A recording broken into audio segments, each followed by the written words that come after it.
আমরা বিপদ আসলে কি করি? হাই হুতাশ, ফেসবুকে স্ট্যাটাস দেই, ঠিক কিনা?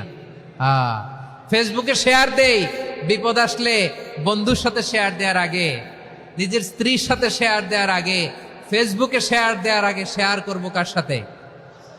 আল্লাহর সাথে। কারণ আপনার বিপদ থেকে আপনার কেউ উদ্ধার করতে পারে না, একজন সত্তা ছাড়া। চিল্লায় বলতে হবে, তিনি কে? সে আল্লাহ। বলেন, গোলাম বিপদে ধৈর্য ধারণ করো।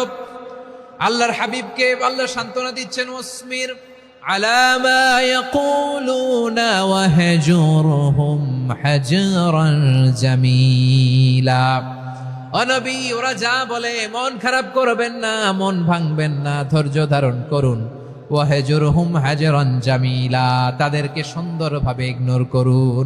আমার নবীকে গালি দিত কবি বলে, গণক বলে, পাগল বলে, জাদুকর বলে, লেস কাটা বলে। আমার নবী নাকি লেস কাটা? নাউজুবিল্লাহ পড়বেন না। আমার নবী নাকি নির্বংশ, ওনার বংশ নাকি দুনিয়াতে টিকবে না। বলে, মুহাম্মদ তোমার কোনো ছেলে সন্তান বেঁচে নাই, তোমার বংশ নির্বংশ হবে। আল্লাহ বলে, ইন্না শানিয়াকা হুয়াল আবতার। আমার নবীকে যারা বলেছে নির্বংশ, ওরাই আসলে নির্বংশ।